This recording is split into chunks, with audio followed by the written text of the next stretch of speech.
Halo, saya Sri Nuryani Pujastuti.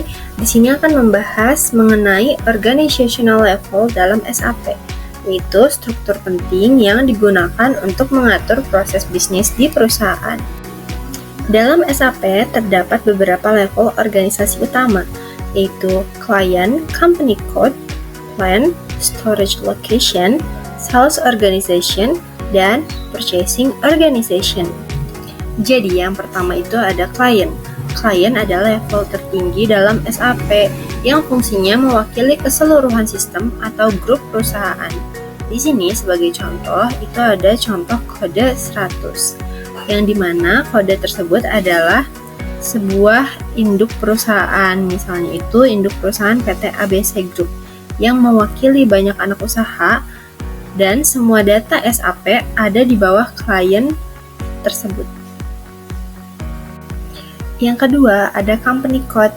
Company Code adalah unit legal yang mempunyai laporan keuangan yang terpisah.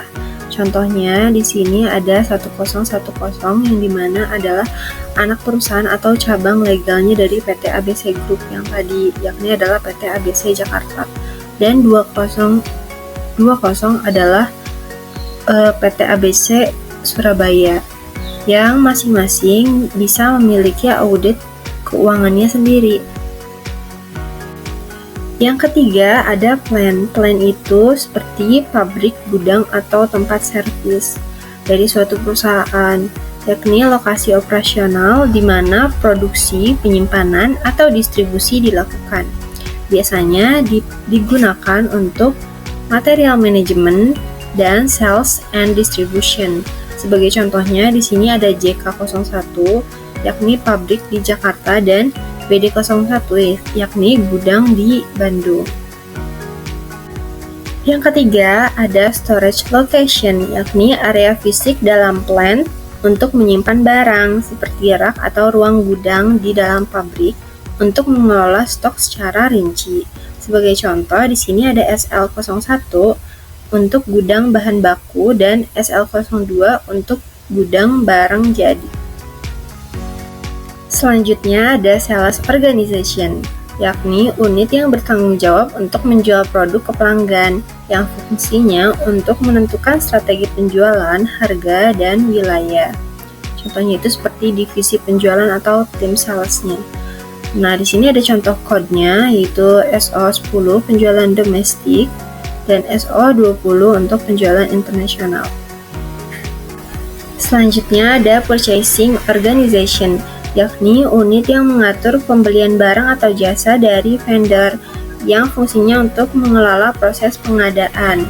Sebagai contoh, di sini ada PO01, yakni purchasing pusat. Jadi kalau misalnya tim pengadaan pusat membeli pengadaan untuk seluruh perusahaan, maka termasuknya PO01, sedangkan PO02 itu untuk purchasing plan lokal. Jadi hanya untuk pembelian di lokasi tertentu.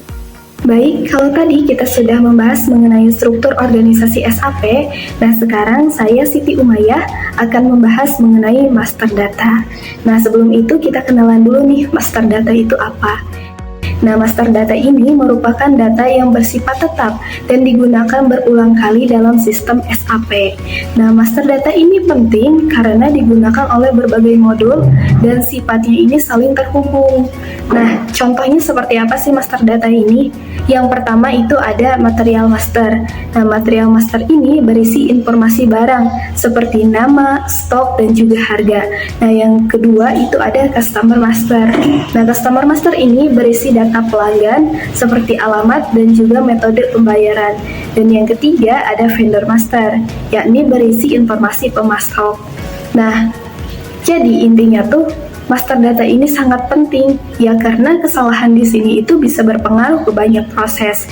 Misalnya nih, kalau data barang salah, maka bisa mempengaruhi stok dan juga pembelian atau bahkan sampai ke laporan keuangannya. Jadi master data ini harus sangat diperhatikan. Itu tadi penjelasan tentang master data yang menjadi dasar dari berbagai proses dalam SAP.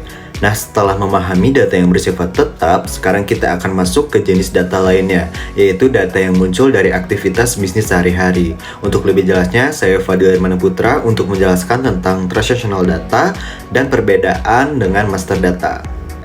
Jadi, transactional data adalah data yang dihasilkan dari kegiatan bisnis sehari-hari perusahaan.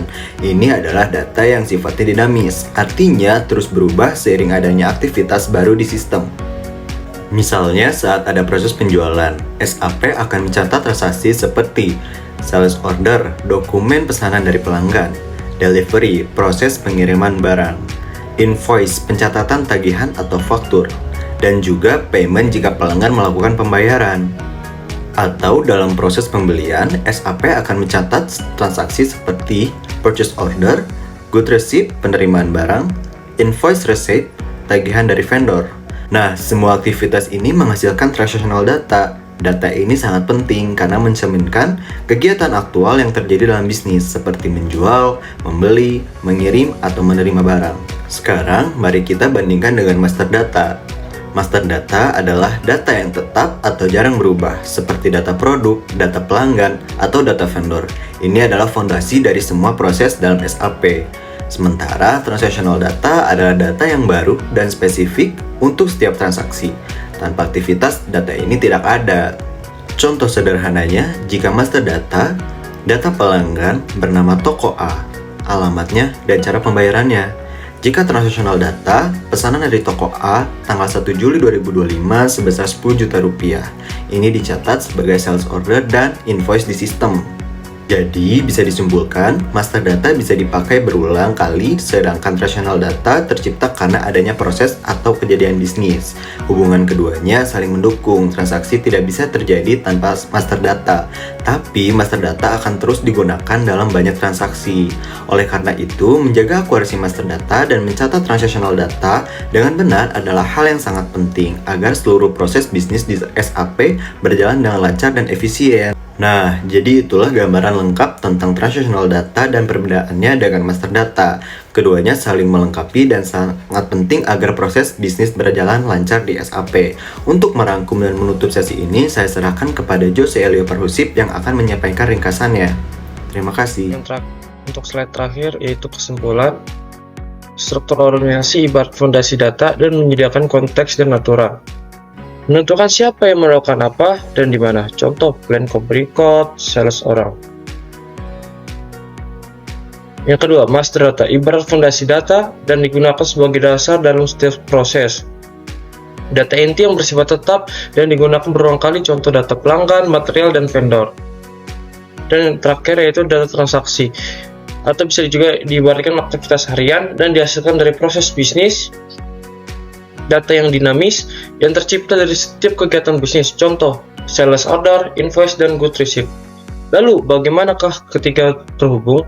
Bayangkan seperti ini, struktur organisasi menyiapkan panggungnya, kemudian kita menggunakan master data sebagai aktor dan properti untuk melakukan sebuah kegiatan. Hasil dari kegiatan itu adalah data transaksi.